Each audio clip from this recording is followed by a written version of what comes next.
یاد رکھو جب موت شروع ہو جاتی ہے تو پھر توبہ قبول نہیں ہوتی، نہ کلمہ قبول ہوتا ہے نہ توبہ قبول ہوتی ہے۔ جب سورج مغرب سے نکلنا شروع ہو جائے گا کسی کا کلمہ کسی کی توبہ قبول نہیں ہوگی۔ اور جو اس وقت زندہ ہیں ان کے بارے میں قانون یہ ہے ان اللہ یقبل التوبۃ ما لم یغرغر، اللہ تعالیٰ بندے کی اس وقت تک توبہ قبول کرتا ہے جب تک غرغرہ نہ ہو۔ غرغرہ کیا ہوتا ہے؟ جب مردہ مرنے لگتا ہے نا تو اس کے گلے سے ایک آواز آتی ہے، جو اس کے پاس ہو وہ سنتے ہیں، اور جب آپ بکرا ذبح کرتے ہو تو اس کے گلے سے بھی ایک آواز آتی ہے، یعنی گلا مردہ ہو چکا ہوتا ہے، مردہ گوشت سے جب سانس گزرتی ہے تو ایک آواز پیدا ہوتی ہے، موت کا عمل شروع ہو چکا ہوتا ہے۔ جب تک وہ کیفیت نہ ہو اللہ تعالیٰ توبہ بھی قبول کرتا ہے، ایمان بھی قبول کرتا ہے۔ فرعون کو ڈبویا، اس کی وہ کیفیت شروع ہو چکی تھی، وہ کہتا ہے جی آمنت انہ لا الہ الا الذی آمنت بہ بنو اسرائیل وانا من المسلمین، میں مسلمان ہوتا ہوں۔ اللہ نے فرمایا اب نہیں۔ تو اس سے پہلے قوم یونس چونکہ ان کی وہ کیفیت شروع نہیں ہوئی تھی، ابھی خطرات پیدا ہوئے تھے عذاب کے، اس لیے اللہ تعالیٰ نے ان کی توبہ قبول فرما لی۔ اور یہ کیفیت ہماری کسی وقت بھی آ سکتی بھائیوں، جا رہے ہیں موٹر سائیکل 80 کی سپیڈ سے، وہ 80 کی وہ ٹکراتے ہیں 160 کی سپیڈ سے، فوراً وہ کیفیت آ سکتی ہے۔ یہ روڈ چلتے ہوئے میزائل ہی تو ہیں اور کیا ہیں۔ تو ہمیں ہر وقت رب کے سامنے جھکتے رہنا چاہیے، اور جب بھی غلطی ہو جائے سچے دل سے توبہ کر لینی چاہیے۔ اسلامک اسکالر فضیلت الشیخ مفتی محمد یوسف تیبی حفظہ اللہ تعالی، فاضل مدینہ یونیورسٹی، خطیب مرکز اقصی GT روڈ گجرانوالہ۔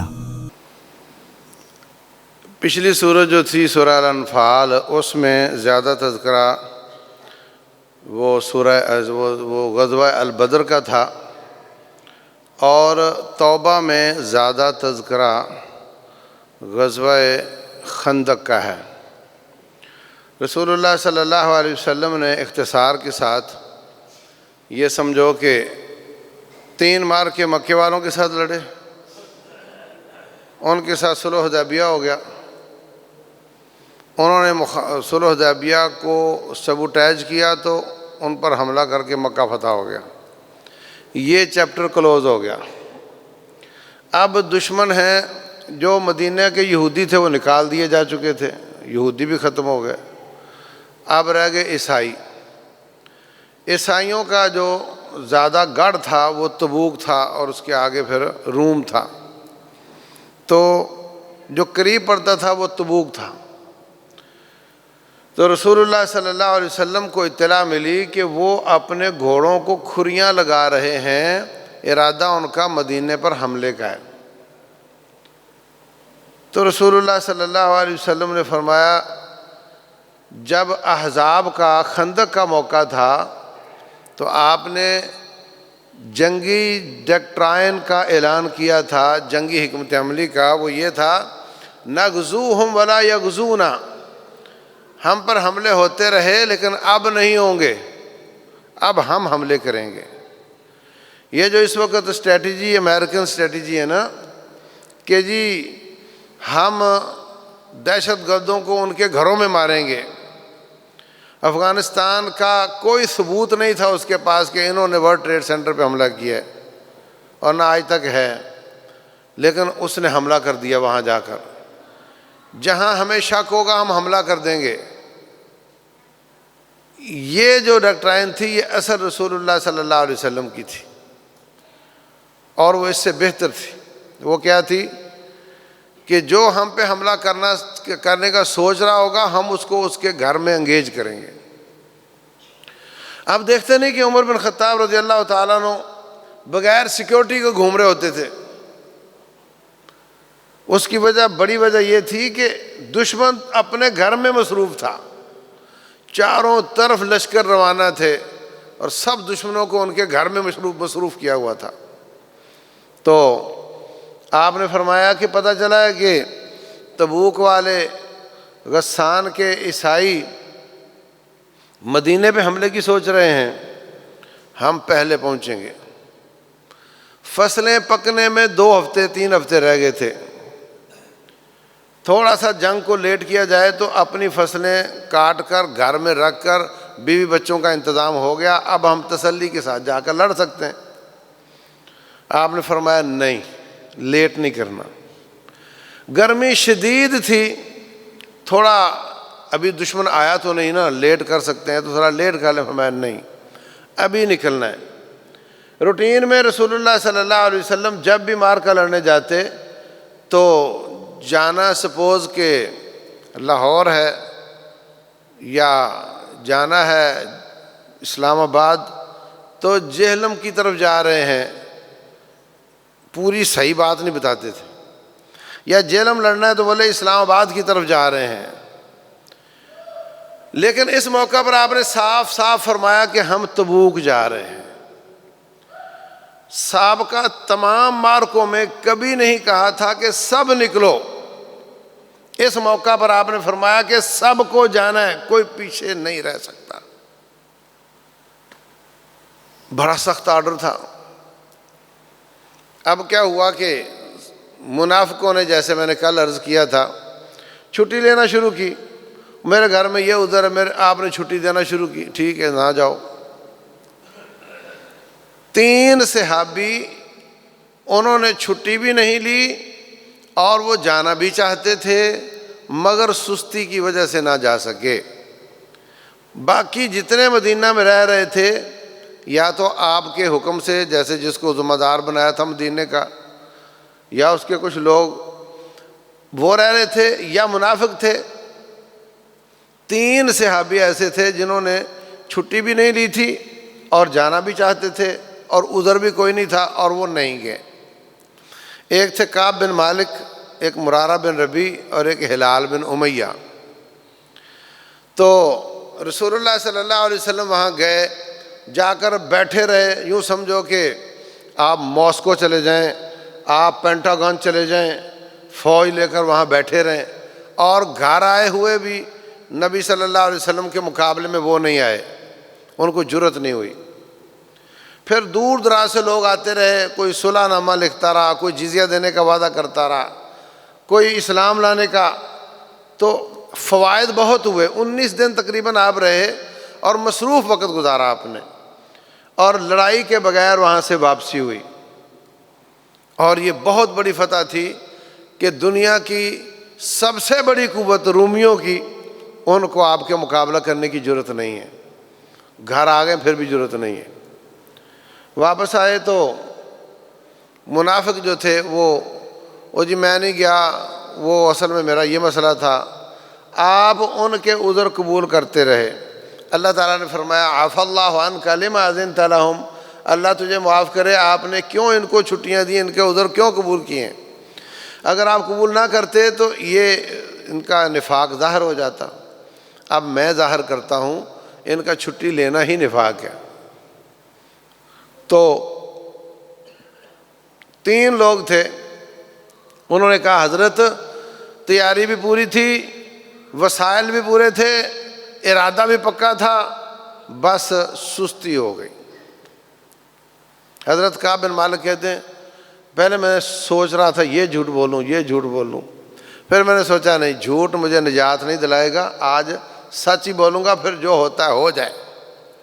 رسول اللہ صلی اللہ علیہ وسلم نے منہ پھیر لیا، آسمان سے وحی آ گئی کہ ان تینوں کو ان سے بائیکاٹ کیا جائے اور کوئی صحابی ان سے بات نہ کرے، ان کی بیویاں بھی، ان کے بچے بھی، ان کے سلام کا جواب بھی نہیں، کوئی چیز نہیں۔ اللہ اکبر۔ کافی دن گزر گئے، اللہ فرماتے ہیں ان پر زمین تنگ ہو گئی۔ آپ بولتے ہیں، آپ سے کوئی بولے ہی نہ تو آپ تنگ ہو جائیں گے۔ سلام لیتے ہیں تو جواب نہیں ملتا۔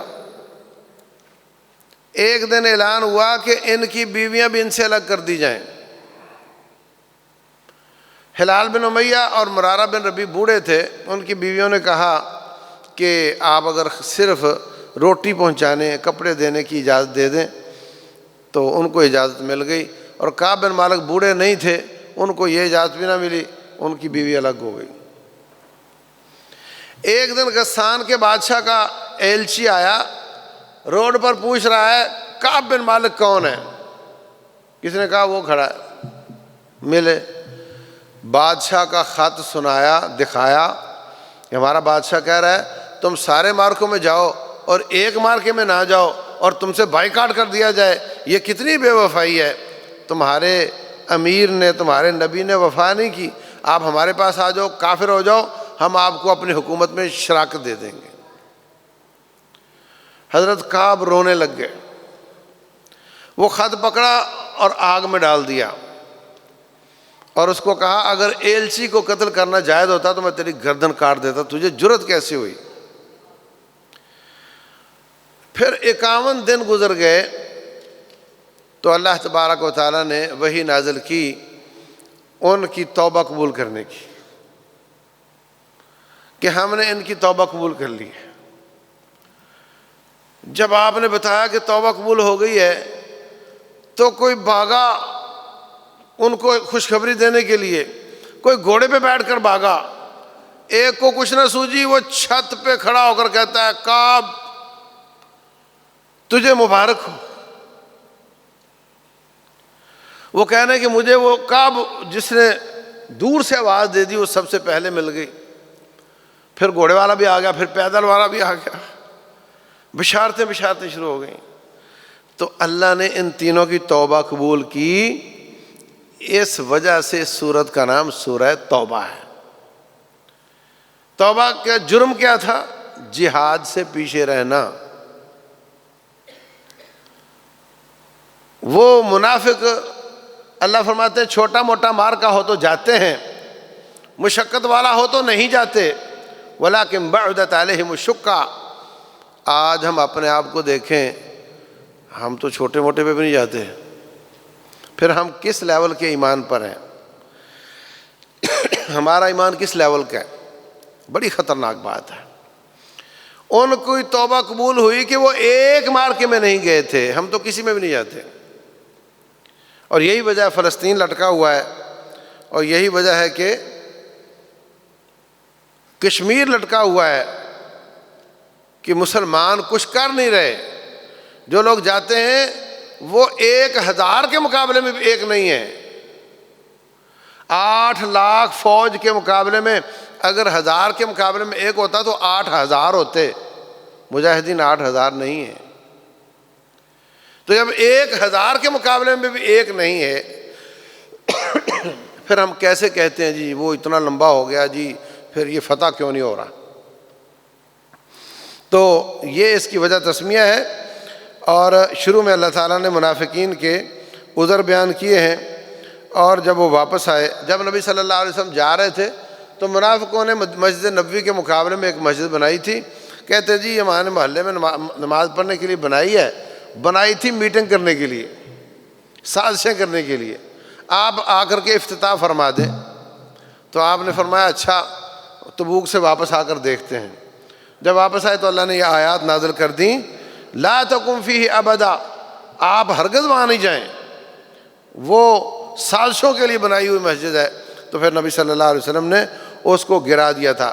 تو یہ تذکرہ منافقین کا ہے، اس کے مقابلے میں جو خالص مسلمان تھے ان کے بارے میں اللہ فرماتے ہیں والسابقون الاولون من المہاجرین والانصار، انصار اور مہاجروں میں سے جو سبقت لے جانے والے صحابہ کرام ہیں اور جو ان کی پیروی کرنے والے ان کے ساتھ دینے والے ہیں، ان سب پر رب راضی ہو گیا ہے، رضی اللہ عنہم ورضوا عنہ، اور ان کے لیے اللہ نے جنتیں تیار کی ہیں جس میں وہ ہمیشہ رہیں گے۔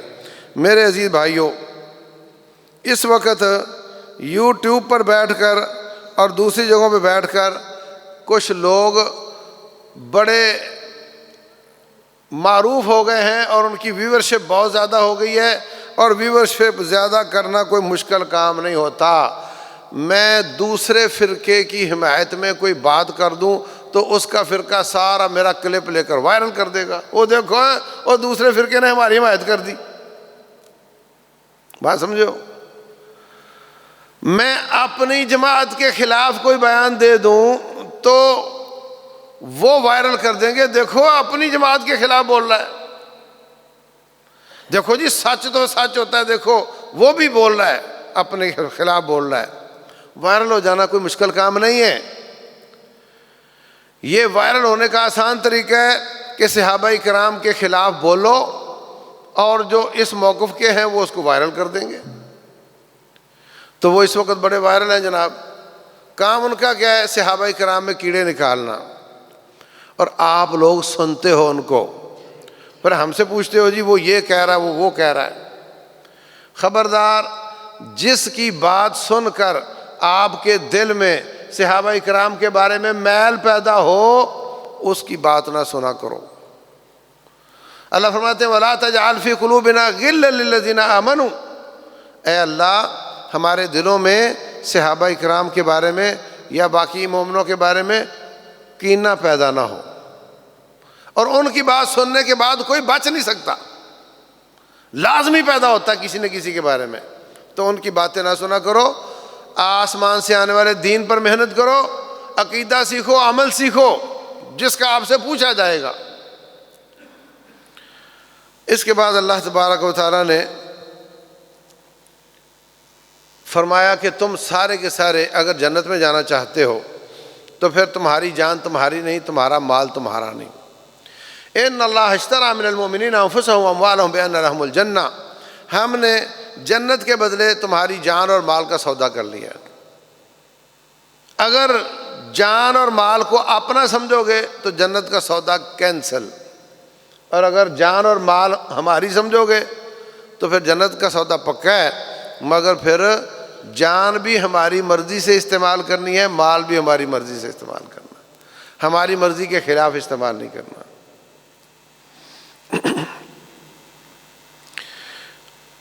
آخر میں اللہ تبارک و تعالیٰ نے صفات بیان کی ہیں رسول اللہ صلی اللہ علیہ وسلم کی کہ وہ لَقَدْ جَاءَكُمْ رَسُولٌ مِّنْ أَنفُسِكُمْ عَزِيزٌ عَلَيْهِ مَا عَنِتُّمْ، جو چیز تمہیں مشقت میں ڈالے ان کو بہت پریشان کرتی ہے۔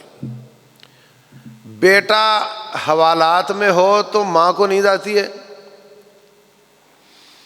اس لیے کہ ماں ہے، باپ ہے، تو رسول اللہ صلی اللہ علیہ وسلم اولا بالمؤمنین من انفسہم، وہ ماں باپ سے بھی زیادہ قریب ہیں، اس لیے اپنی امت پر کوئی مشقت کی بات آئے تو ان کو بہت گراں گزرتی، اس لیے وہ نہیں چاہتے کہ کوئی پابندی میری امت پر اضافی طور پر آئے۔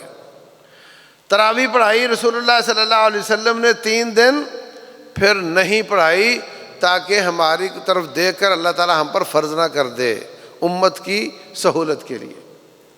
تو اس کے بعد سورہ یونس ہے، یونس میں سورہ یونس، یہ یونس علیہ السلام نبی ہیں، ان کے نام پر یہ، ان کی قوم کا تذکرہ اس میں ہے، ان کے نام پر یہ سورت ہے۔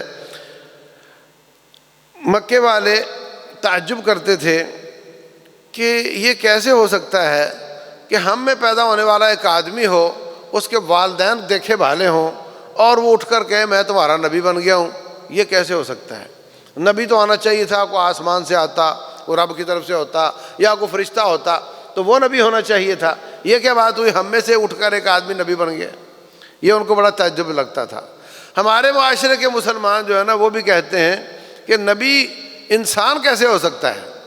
وہ نعوذ باللہ رب کا جوز ہے، نعوذ باللہ، وہ نور من نور اللہ ہے، نعوذ باللہ، وہ انسان نہیں ہو سکتا۔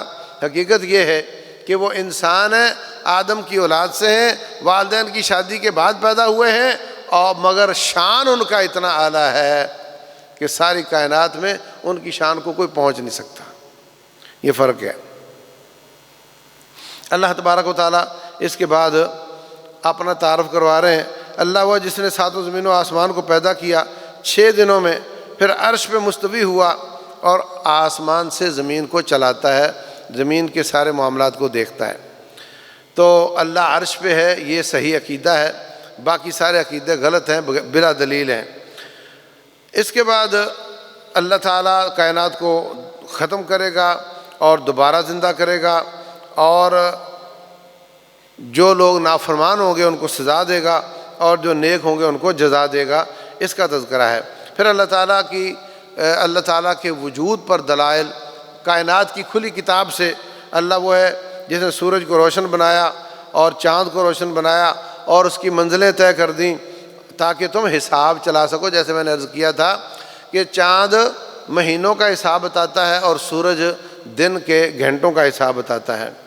اسی طرح فرمایا کہ یہ دن رات کے آنے جانے میں اللہ تعالیٰ کی آیات ہیں، یہ سب آیات ہیں، فزکس، کیمسٹری، بایو، اناٹمی اور یہ جو ساری کائنات کے جتنے بھی علوم ہیں اگر ان کو خالی ذہن ہو کر تعصب کے بغیر پڑھا جائے، تحقیق کی جائے، تو ہر چیز بتاتی ہے کہ اللہ ایک ہے۔ اس کے بعد اللہ تعالیٰ نے فرمایا کہ کچھ لوگ ایسے ہیں جو جب کشتی میں بیٹھتے ہیں تو کشتی جناب جھولے لینے لگ جاتی ہے، بھنور میں پھنس جاتی ہے، تو کہتے ہیں کہ اب تو گئے، یہاں تو اللہ کے سوا کوئی بچا نہیں سکتا، خالص اللہ کو پکارتے ہیں، اور جب اللہ تعالیٰ ان کو خشکی پر نجات دے دیتا ہے تو پھر سرکشیاں شروع کر دیتے ہیں۔ یہ انسان کی عادت ہے۔ ہم بھی جب بیمار ہوتے ہیں تو ہے اللہ اور ہے اللہ اور یہ کر لوں گا وہ کر لوں گا، اور جب صحت ملتی ہے تو پھر اللہ تعالیٰ کی بغاوتیں شروع کر دیتے ہیں۔ ہمیں بھی اللہ تعالیٰ سے ڈرنا چاہیے۔ کئی لوگ ہوتے ہیں جہاز کو کچھ ہو گیا تو فوراً نیت کرتے ہیں اگر میں بچ گیا تو میں یہ کر دوں گا وہ کر دوں گا، اور بعض اس پہ پکے رہتے ہیں اور بعض پھر آ کر کے مکر جاتے ہیں۔ ہمیں اللہ تعالیٰ کے ساتھ کیے ہوئے وعدوں کو نبھانا چاہیے اور ان سے مکرنا نہیں چاہیے۔ ایسے ہے جیسے آسمان سے پانی آتا ہے اور اس سے پودے پیدا ہوتے ہیں، جب زمین خوبصورت ہو جاتی ہے اور لوگ سمجھتے ہیں کہ اب ہم اس کو کاٹنے کے لائق ہو گئے ہیں، اللہ تعالیٰ کا حکم آتا ہے اور اللہ تعالیٰ اس کو تباہ و برباد کر دیتا ہے۔ تو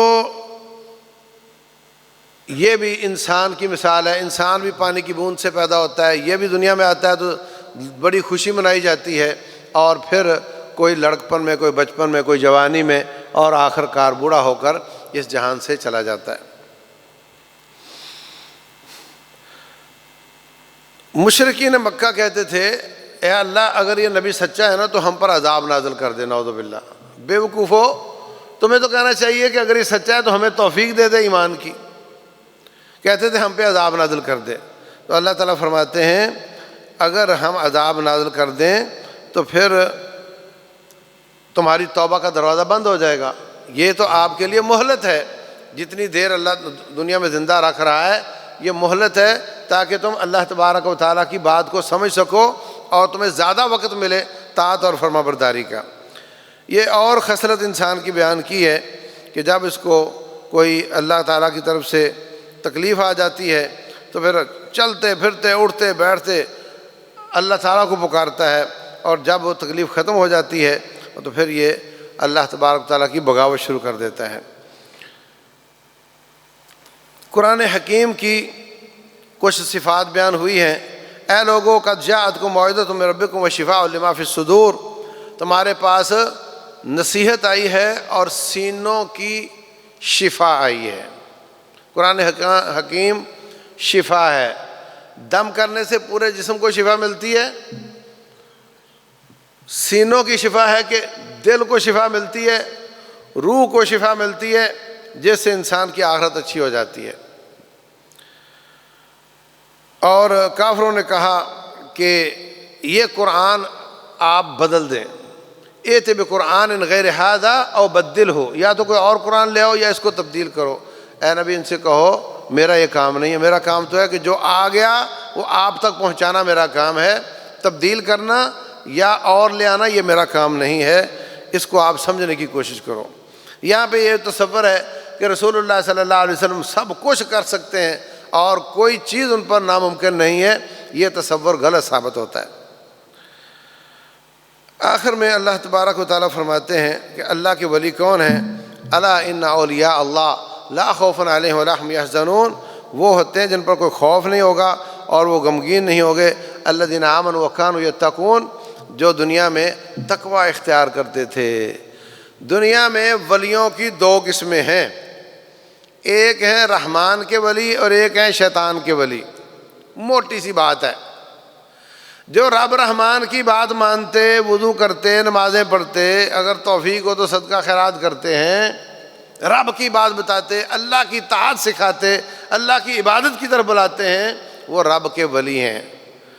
اور جو گندے رہتے، ننگے رہتے، مکھیوں سے دوستی لگاتے، نمازیں نہیں پڑھتے، سمجھے نہیں، وہ شیطان کے دوست ہیں۔ ولی تو ہیں مگر شیطان کے، رحمان کے نہیں ہو سکتے۔ جو رب کے دوست ہیں، کسی کسی کے ہاتھ پر اللہ تعالیٰ کوئی کرامت دکھا سکتا ہے، ضروری نہیں ہے۔ تمام صحابہ کرام اللہ کے ولی ہیں، مگر سب کے ہاتھوں سے کرامتیں ظاہر نہیں ہوتی، اور جو شیطان کے دوست ہیں، شیطان ان کے ہاتھوں پہ کوئی نہ کوئی شعبدہ بازی دکھاتا ہے، جس کی وجہ سے لوگ ان کی بات مانتے ہیں۔ وہ شیطان کے ولی ہوتے ہیں، شیطان کے نمائندے ہوتے ہیں، ان کے ایجنٹ ہوتے ہیں لوگوں کو گمراہ کرنے کے لیے۔ یہاں پہ ایک بات وہ میں پچھلے دنوں بتائی تھی کہ فرعون کا جسم یقینی نہیں کہ یہ اسی کا ہے، تو وہ جو آیت تھی وہ اس صورت کی ہے، فَالْيَوْمَ نُنَجِّيكَ بِبَدَنِكَ لِتَكُونَ لِمَنْ خَلْفَكَ آیَةً، آج ہم تیرے بدن کو اونچی جگہ پر پھینکیں گے تاکہ تو بعد والوں کے لیے نشانی بن جائے۔ اللہ نے وہ ایک لہر بھیجی، اس نے اٹھا کر کے اس کو باہر پھینک دیا اونچی جگہ پہ، اور جو زندہ تھے انہوں نے دیکھ لیا کہ فرعون مر گیا، ان کے لیے نشانی بن گیا۔ بعد میں آنے والے تو اس کو پہچانتے ہی نہیں، انہوں نے کیا نشانی بننا ہے۔ پھر 350 سال بعد جناب ایک نعش سمندر کنارے سے ملی، اور اس کو پکڑ کے انہوں نے کہا کہ یہ فرعون ہے۔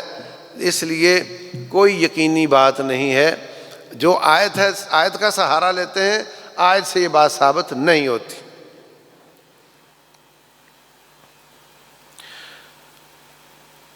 اس کے بعد وہ آیتیں ہیں جن میں اللہ تعالیٰ نے یونس علیہ السلام کی قوم کا تذکرہ کیا ہے۔ اللہ فرماتے ہیں کہ پوری انسانیت میں ایسا کبھی نہیں ہوا کہ جب میرا عذاب آ جائے تو پھر ٹل جائے، ایسا نہیں ہوتا۔ میرا عذاب آ جائے تو پھر ٹلتا نہیں، لیکن یونس علیہ السلام کی قوم کا عذاب ٹل گیا تھا۔ وہ کیسے؟ یونس علیہ السلام کو اللہ نے بتا دیا کہ جو بادل آ رہے ہیں نا، یہ رب کا عذاب لے کر آ رہے ہیں۔ تو وہ گھر سے نکلے، کنڈی لگائی اور سمندر کی طرف چلے گئے، وہاں سے کشتی لی اور کشتی میں بیٹھ کے نکل گئے، علاقہ چھوڑ گئے کہ ابھی عذاب آئے گا، میں بچ جاؤں۔ قوم نے دیکھا کہ یہ کہہ رہے تھے رب کا عذاب آ جائے گا اور خود بھی غائب ہیں، اس کا مطلب تو واقعتاً آ جائے گا۔ وہ جلدی انہوں نے جناب رب کے سامنے رونا دھونا شروع کر دیا، توبہ کرنی شروع کر دی۔ تو قوم کو اللہ نے عذاب سے بچا لیا، اور جو یونس علیہ السلام تھے وہ اللہ تبارک و تعالیٰ سے اسپیشل اجازت لیے بغیر گئے، سمجھے کہ اب میرے لیے یہی ہے کہ مجھے جانا چاہیے۔ تو کشتی میں وہ کہنے لگے جی کشتی بھنور میں پھنس رہی ہے، اس میں کوئی ایسا غلام بیٹھا ہوا ہے جو آقا سے بھاگا ہوا ہے۔ تو کہنے لگے وہ میں ہی ہوں۔ کہنے لگے آپ تو نیک آدمی، آپ کیسے ہو سکتے ہیں؟ بہرحال بعض روایتوں میں ہے، اللہ جانے۔ تو وہ انہوں نے قرا ڈالا، اور قرا میں پھر ان کا نام آ گیا۔ انہوں نے ان کو سمندر میں پھینک دیا۔ تو جیسے سمندر میں پھینکا تو بہت بڑی مچھلی، حوت، بہت بڑی مچھلی جو میٹروں میں ہوتی ہے، بس اوقات 100 میٹر کی، 50 میٹر کی، 25 میٹر کی، اس نے ان کو دبوچ لیا اور وہ پانی کی تہہ میں چلی گئی۔ اب اندازہ لگاؤ کہ دنیا کی کوئی طاقت اس کو تلاش نہیں کر سکتی، امریکہ، افریقہ، آسٹریلیا، اسرائیل، کوئی بھی اس مچھلی کو تلاش نہیں کر سکتے جس میں یونس علیہ السلام ہے۔ کوئی سکینر ایسا نہیں آیا، کوئی فوج ایسی نہیں آئی، ساری کائنات فیل ہے، یہاں پر عاجز ہے۔ لیکن حضرت یونس علیہ السلام نے اللہ کو پکارا، لا الہ الا انت سبحانک انی کنت من الظالمین۔ اللہ نے اس کو حکم دیا چل باہر، کنارے پہ گئی اور ان کو باہر پھینک دیا، اور ان کو دوبارہ نجات مل گئی۔ اللہ فرماتے ہیں کہ اگر وہ یہ جملہ نہ کہتے لا الہ الا انت سبحانک انی کنت من الظالمین، قیامت تک اس مچھلی کے پیٹ میں رہتے، نہ مچھلی کو مرنے کی اجازت ہوتی اور وہ اس کے اندر رہتے۔ تو یہ بہت عجیب اور عظیم جملہ ہے۔ ہمیں بھی جب کوئی مصیبت آئے ہمیں یہ جملہ بولنا چاہیے کثرت کے ساتھ، گنے بغیر اس کو پڑھنا چاہیے، اللہ تعالیٰ مصیبتیں دور کر دیتا ہے۔ تو واپس آئے تو قوم بھی توبہ طائب ہو چکی تھی اور ان کے پاس دوبارہ رہنے لگ گئے۔ یہ ایک انفرادی بات ہے جو باقی قوموں میں نہیں تھی، اس قوم میں تھی، اس لیے اللہ تعالیٰ نے اس قوم کا خاص تذکرہ کیا ہے۔ یاد رکھو جب موت شروع ہو جاتی ہے تو پھر توبہ قبول نہیں ہوتی، نہ کلمہ قبول ہوتا ہے نہ توبہ قبول ہوتی ہے۔ جب سورج مغرب سے نکلنا شروع ہو جائے گا کسی کا کلمہ کسی کی توبہ قبول نہیں ہوگی۔ اور جو اس وقت زندہ ہیں ان کے بارے میں قانون یہ ہے، ان اللہ یقبل التوبۃ ما لم یغرغر، اللہ تعالیٰ بندے کی اس وقت تک توبہ قبول کرتا ہے جب تک غرغرہ نہ ہو۔ غرغرہ کیا ہوتا ہے؟ جب مردہ مرنے لگتا ہے نا تو اس کے گلے سے ایک آواز آتی ہے، جو اس کے پاس ہو وہ سنتے ہیں، اور جب آپ بکرا ذبح کرتے ہو تو اس کے گلے سے بھی ایک آواز آتی ہے، یعنی گلا مردہ ہو چکا ہوتا ہے، مردہ گوشت سے جب سانس گزرتی ہے تو ایک آواز پیدا ہوتی ہے، موت کا عمل شروع ہو چکا ہوتا ہے۔ جب تک وہ کیفیت نہ ہو اللہ تعالیٰ توبہ بھی قبول کرتا ہے، ایمان بھی قبول کرتا ہے۔ فرعون کو ڈبویا، اس کی وہ کیفیت شروع ہو چکی تھی، وہ کہتا ہے جی آمنت انہ لا الہ الا الذی آمنت بہ بنو اسرائیل وانا من المسلمین، میں مسلمان ہوتا ہوں۔ اللہ نے فرمایا اب نہیں۔ تو اس سے پہلے قوم یونس چونکہ ان کی وہ کیفیت شروع نہیں ہوئی تھی، ابھی خطرات پیدا ہوئے تھے عذاب کے، اس لیے اللہ تعالیٰ نے ان کی توبہ قبول فرما لی۔ اور یہ کیفیت ہماری کسی وقت بھی آ سکتی بھائیوں، جا رہے ہیں موٹر سائیکل 80 کی سپیڈ سے، وہ 80 کی وہ ٹکراتے ہیں 160 کی سپیڈ سے، فوراً وہ کیفیت آ سکتی ہے۔ یہ روڈ چلتے ہوئے میزائل ہی تو ہیں اور کیا ہیں۔ تو ہمیں ہر وقت رب کے سامنے جھکتے رہنا چاہیے، اور جب بھی غلطی ہو جائے سچے دل سے توبہ کر لینی چاہیے۔ اللہ تبارک و تعالی سمجھنے اور عمل کرنے کی توفیق عطا فرمائے۔